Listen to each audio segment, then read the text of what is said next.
over 99% of what was in that cosmetic jar was the strong solvent. And there's medical studies done on those strong solvents showing that there's possible problems from the toxicity there. And here I'm a functional medicine doc encouraging everyone to detoxify. And meanwhile, I'm treating my menopausal women with a quart per year of hormones. If you want to live like you matter, ditch the pills, look great, and feel freaking amazing, you're in the right place. I'm Dr. Wendy Trudeau. And I'm Dr. Ed Levitan. Welcome to the Feel Freaking Amazing podcast, where we empower you to live a vibrant and healthy life by optimizing your structural, chemical, emotional, social, and spiritual lives. Hold on to your hats.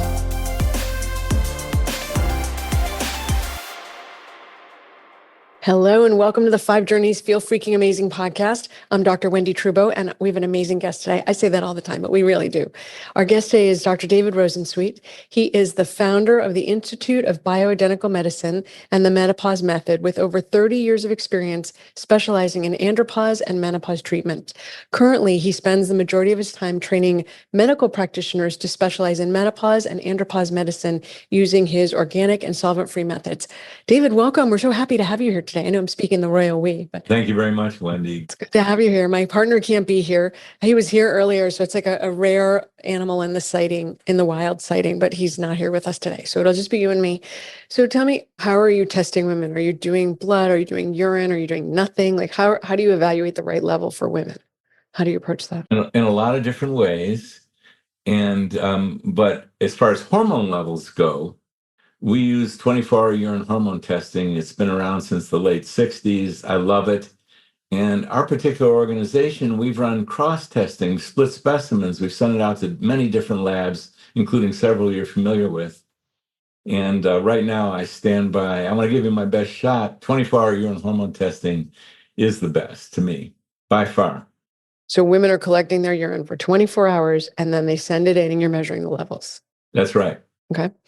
And so based on that, so based on that, you're going to either increase, decrease, or stay the same depending on what you see. Yeah. Well, there's several factors. I mean, so many women, as you know, they arrive at the practice and they got a lot of symptoms. So, and each woman is individual.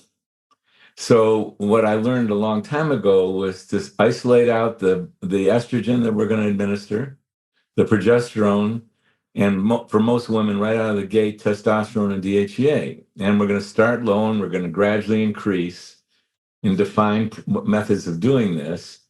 And best case scenario, they feel better. Oh my God, the hot flashes went away. I'm not waking up in the middle of the night.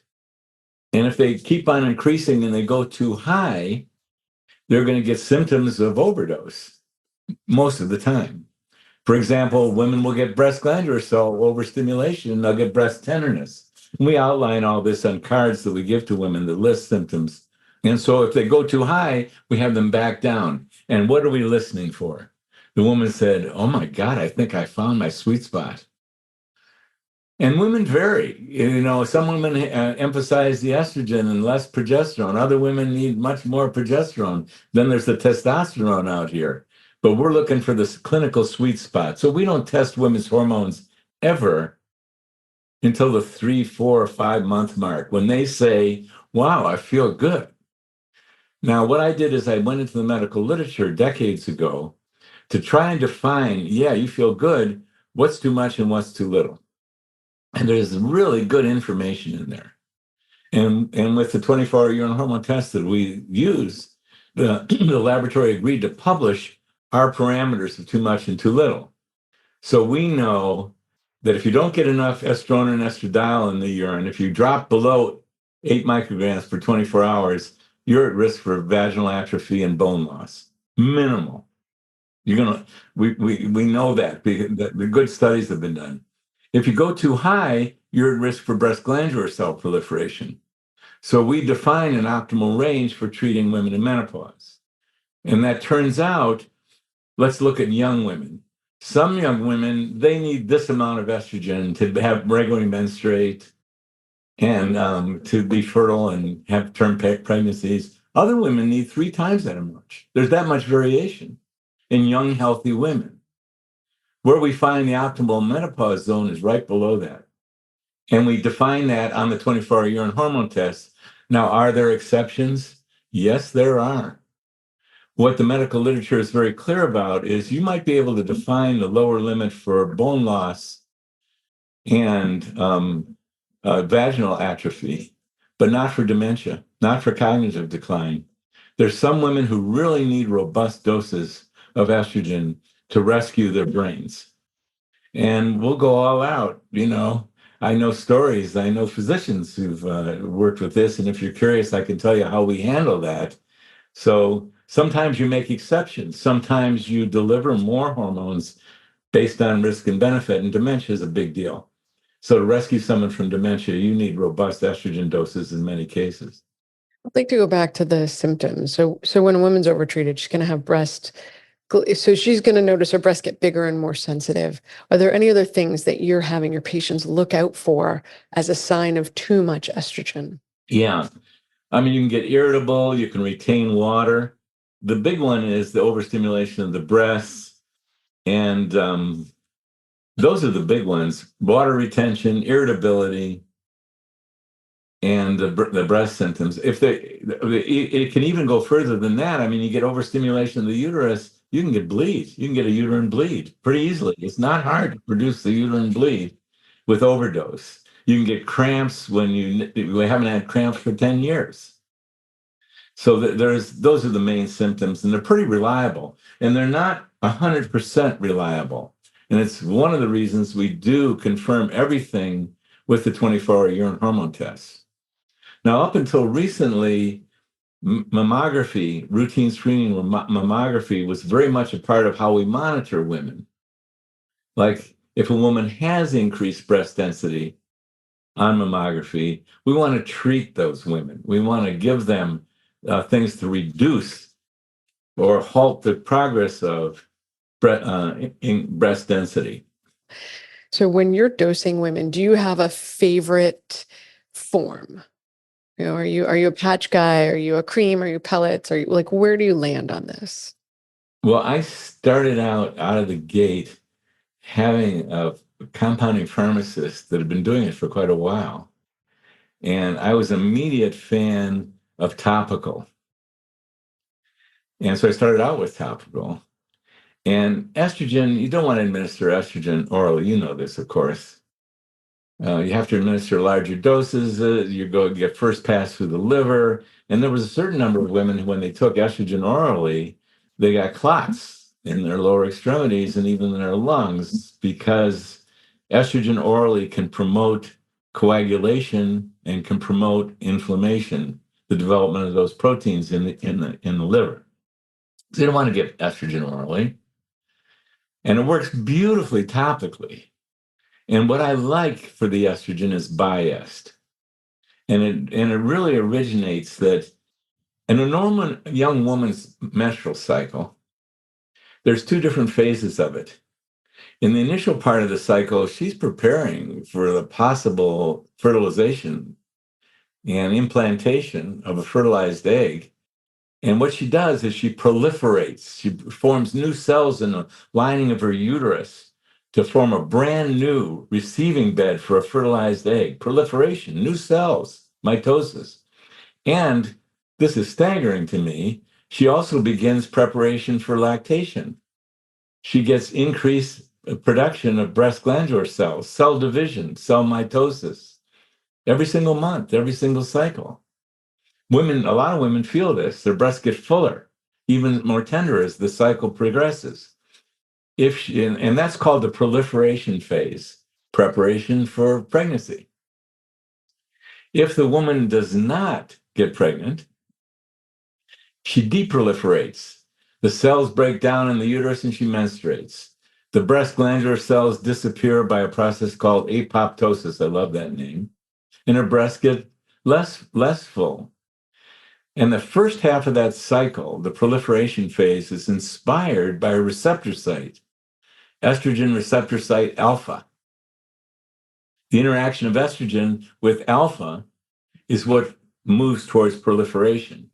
And the principal stimulant of that of the three estrogen hormones is estradiol, the most potent of the women's hormones. It's the promoter of proliferation. If she deproliferates, this is under the inspiration of an estrogen receptor site beta. And the principal stimulant of that is another estrogen called estriol. And I grew up in an era where Dr. Jonathan Wright had already exposed the world to some work. He did this in the 80s. He exposed the world to some research done by an oncologist, a medical doctor at the University of Nebraska, who took the urine samples, 24-hour urine hormone testing, on young, healthy women. And he also took 24-hour urine hormone samples on women who had breast cancer. And he found a difference. And the difference he found is the young, healthy women had a preponderance of estriol. They had 1.3 on average times the amount of estriol than they had the sum of the two most potent estrogens, estrone and estradiol. And the women who had breast cancer had more estrone and estradiol than they had estriol. And Dr. Wright had this radical proposal to copy nature and not invent a new human being and just do what nature did there. This was before the receptor sites were discovered. They weren't discovered until the 90s. So he proposed that we use bias. He originally proposed trias, but he had a sophisticated lab and he learned that you didn't need to use estrone. So we've been using biased ever since. So I love estrogen, I love biased. But what percent? Are you talking 50-50 or talking 80-20 or some other ratio? We always start 80-20, always. And 75% of the women over 30 years are going to stick with 80-20. What we wait for is the 24-hour urine hormone test. And there's going to be a certain number of women that they need a little more estradiol to copy nature. And so we will change that ratio, but only when we're looking at a 24-hour urine hormone test. Okay, that makes sense. And then are there people who balk at it, who say, I want it covered by insurance, I'd rather do a patch and oral progesterone? Like what, or is your line in the sand that cream or bust? How do you fall in this? Well, there's two things I'd like to say. One is the carrier, but I'll go through the second one first. I've had this extraordinary privileged career where I get to work with the most intelligent, health-motivated, caring women. And once they see that they're entering something that makes sense to them with someone they can talk to, I don't get pushback. They just, it's been a great privilege. I know that people negotiate over what are you going to use, but I don't negotiate over it at all, and I don't have to. That's a story. Another story is, though, 10 years into treating women in menopause with hormones, I had never seen a hormone. I was using a pharmacist in Albuquerque who was shipping my prescriptions directly to the patient. And one day he shipped a bias by mistake to my office instead of to the patient. And I was fascinated. They came in these white cosmetic jars and it had a seal on it. And I went, I'm breaking that seal. And I opened up that jar and out come this very strong odor. And I did a lot of investigating into that odor. And the carbapol, this is what I learned is steroid hormones are very poorly soluble. You need strong solvents to get them up into solution so you can administer identical dosages every time. And over 99% of what was in that cosmetic jar was the strong solvent. And there's medical studies done on those strong solvents showing that there's possible problems from the toxicity there. And here I'm a functional medicine doc, and I'm encouraging everyone to detoxify. And meanwhile, I'm treating my menopausal women with a quart per year of hormones for 5, 10, 15, 20, 30 years. So my son and I went on to do a lot of testing, look into organic oils, and we dispense our hormones in a certified organic oil. It's a suspension, so you have to shake before you apply it. But that's my favorite delivery system, is an organic oil. There's no solvents in there. And suspension works really good. We've tested it. Mhm. And are you mixing estradiol and progesterone and testosterone in the same vial, or are you keeping them separate? Great question.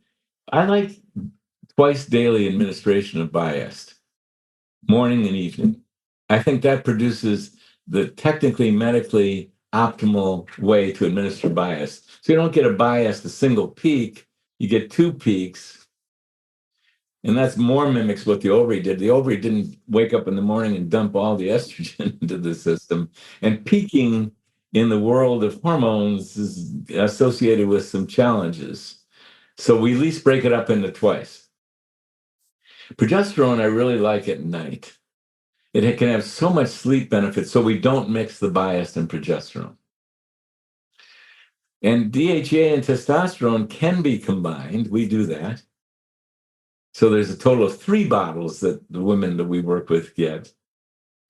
And the testosterone is better given in the morning. It's more of an energizing thing, or it can be given prior to anticipated intercourse, but it's energizing and you don't necessarily want to give that. So that's how we do it, 3 different bottles. And for the elderly, for women in their 70s, 80s, and 90s, we combine everything and put some pregnenolone in there. Because I worked with my mother and my mother-in-law when we originally invented this. We call it Elder. It's all in one bottle because that was what they could actually manage compliance-wise. So we do mix them. It's not optimal, but hey, get some hormones in there. It's a great thing. Yeah, I mean, I say to people, they say, man, can't do it perfectly. I'm like, I'd rather you do it imperfectly than not do it at all. So anything is better than nothing. So, okay. And then are you at one level? Are you cycling? How do you approach that? Well, at one point, and I love math and I love spreadsheets. And I've been treating women for quite a while, for 10 years. And I was looking at the menstrual cycle one day and I say, man, if we're going to copy nature, I've been administering the identical daily dose to women every single day. I was aware of cycling progesterone, but I said, why don't I take the total amount of each hormone that we're giving over the course of the month and redistribute it?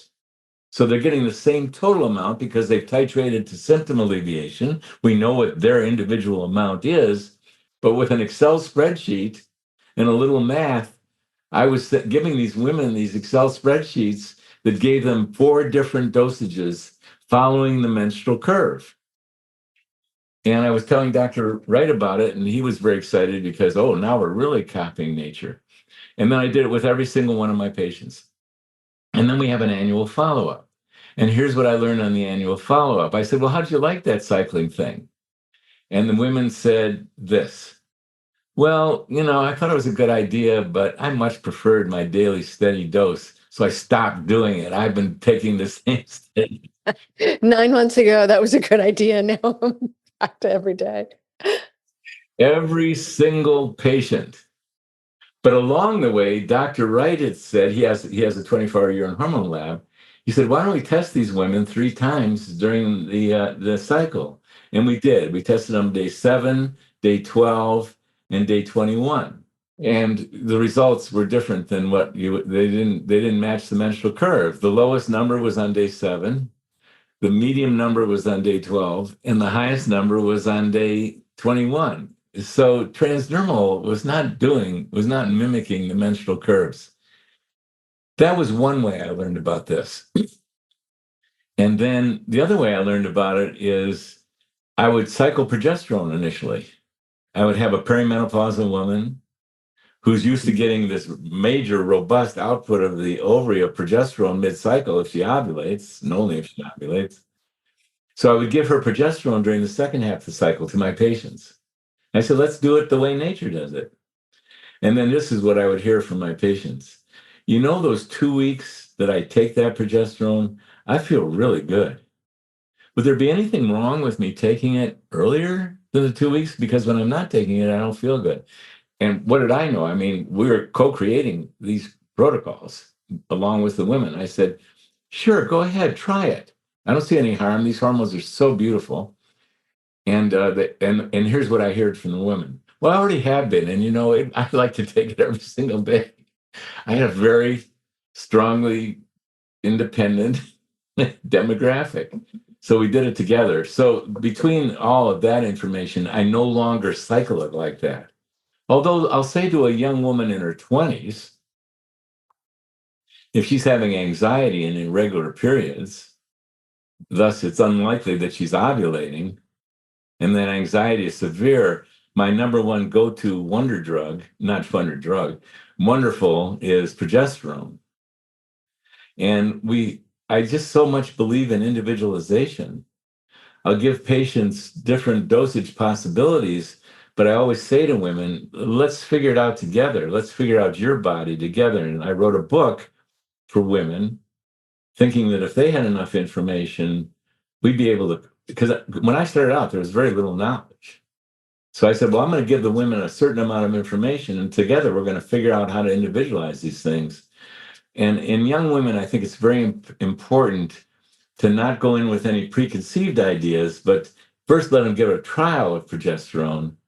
And then if they need to tailor that progesterone with a little more emphasis on what would be the second half of their cycle, bravo. If they don't need to tailor it, if they really need the anxiety alleviation with the same dose every day, we do that. So we highly individualize it.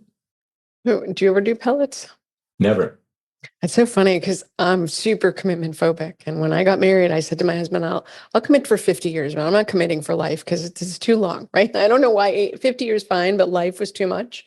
And I feel the same way about pellets. I can't, I don't want to commit to something that I can't reverse, right? If I don't like the cream or the patch or the pill, I just don't take it. Don't give it to them. But a pellet, you're stuck. So I have a particular bias against them. And I've done a lot of testing now. Women with pellet failures are the ones who I see, and there's a lot of problems with them. And I think you never say never. I think there's some providers out there who really have figured pellets out. Bless their hearts, but that's not what I see. And I had the opportunity to testify in front of the National Academy of Science, and I know what the bugaboo is. I know their list, and pellets is at the top of their list. And we're very vulnerable for the kind of medicine that's being practiced with pellets. And I keep asking pellet enthusiasts, would you please show me sequential daily blood draws and testosterone levels, for example? Because I've seen outrageous serum testosterone levels. Because I wait for a woman, I'm not going to give her testosterone if she's still running a super high testosterone because she had the pellet in there 3 months earlier. And I have yet to see anyone demonstrate to me that they're getting physiologic, not super physiologic levels. I shouldn't say more, not a fan. No, I'm not a fan either. So I was wondering if you did them. I was like, I really hope he's not a pellet guy. Okay. Talk to me about, so you have this basis in functional medicine and you subspecialize in hormones, but basically when you look at women and they come in and they're suffering, are there lifestyle things that you're saying to them, I recommend you must do, or you do this first? Or is it, because when you take a big step back, David, if you have amazing adrenals and you have no stress and your body is perfect and your holy triad, which is your gut, your liver and adrenals are all functioning, theoretically, you should enter menopause and the post years and be fine. But because your adrenals will pick up production through the DHEA pathway of testosterone and estradiol, except those are only people who live in a bubble, and I don't know any of those people. So typically most people come into my practice and their adrenals are tapped out. They're super busy. They're super stressed. Their gut's a mess. Their liver's a mess. So I say to them, well, we're going to need to go right to hormones because your adrenals literally can't pick up the slack. But that's theoretically, in an ideal world, we would say, okay, get your adrenals functioning perfectly optimally and your symptoms of menopause should go down. So what are the lifestyle things that you add in with women, and what's the chicken and what's the egg? Like what comes first when you're doing lifestyle things? Where does it fit in this whole conversation? Well, I started out when I left medical school, I had an interest. What tools work here? And what did I encounter? The world of nutrition, the world of toxicity. Eventually, it began to be named holistic medicine, and then it became functional medicine. And oh my God, that knowledge base, as you know, you have deep familiarity with it. That knowledge base got so huge, fantastic. And I made a personal choice for a lot of reasons. And here's how it happened to me. Like, I knew a lot about the intestine. I had been working with a Nigerian parasitologist, and I was overnighting him fresh stool specimens with no preservatives in them and using Nigerian herbs to treat gut issues. I knew all about Dr. Amin in Phoenix, and the Genova was doing, well, Metametrics was doing the greatest job, I thought, at the time. And so was Great Smokies, now Genova. God, I remember them. They're really old. They're gone now, right? I haven't heard them in years. Well, Genova, Great Smokies morphed into Genova. Thank you. I'm like, I haven't heard Great Smokies in at least 20 years. So I know. and of course I get it. I mean, my dysbiosis and how we treat our gut and what nutrition and what poor nutrition does and all the toxicity that comes in through nutrition. And the story is so huge. And then I started having these issues happen when I get a patient with dementia, for example, and I could see this person is a year or two away from total loss and debilitation. I said, you know a lot about dementia, David. You've even worked with David Perlmutter. You know a lot about it, but it's out of integrity as a doctor to treat this person. They need to see someone who's deep in the Bredesen protocol. If they're going to get rescued, you can do the hormone part, but, and the same thing happened with cardiovascular. I said, you've gone to Dr. Houston's lectures, you've read his books, but you got someone who's, already got plaque and is chest pain. You need to see someone they're doing it 24/7. And I started realizing I wanted to choose a lane, and I chose my favorite lane.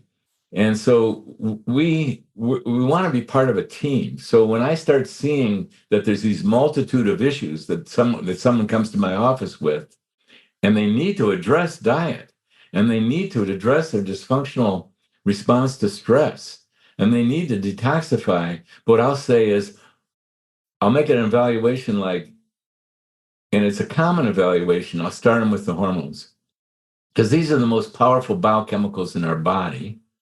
And we can gain so much goodness from hormones. And what I say to who we teach, I say, when you got a midlife woman or man has got a long list of possible differential diagnoses, treat them with the hormones and see what's left. And I have been surprised by that. And then often these people feel better and they get inspired. They've had a health change. And then you start mentioning, we want you to go see this health coach who's really knowledgeable in nutrition, because you've got a process to do here, a 5-year plan, where you've got to move this diet that's contributing to your weight, and et cetera, or we'll do the same for the gut. When I see a significant gut issues, I'm no longer an expert in it. And I want to send someone to a functional medicine provider who really is. So that's how we handle it. Okay. This has been really cool, David. Where can people find out about you? Where can they reach you? Well, they can download a free copy of our book, PDF copy, if you want. You could offer that to them. We'll put that link in the show notes. And then do you have a website? Yeah, we do. We have several of them. And if you just put my name in Google, I'll pop up. We'll put all that in the show notes. So thank you for being on the show. This has been really interesting because it's near and dear to my heart, having recently transitioned into the next phase of life. So I'm really grateful that you were able to shed some light on this, and I'm sure the listeners will like it. So thank you for being here. If you're just tuning in, go back and listen to the beginning. But this is Dr. David Rosensweet, and we're talking about hormones and how to optimize them for both men and women in all the different phases of life. So David, thanks for being here on the show. This has been really great. Wendy, it's an honor to meet you. We're in the same medical tribe, and I so respect what you're doing. It's such a gift. Right back at you. So thanks for being on the Feel Freaking Amazing podcast. Don't go it alone. It's not a social journey until others join. Share this with your friends.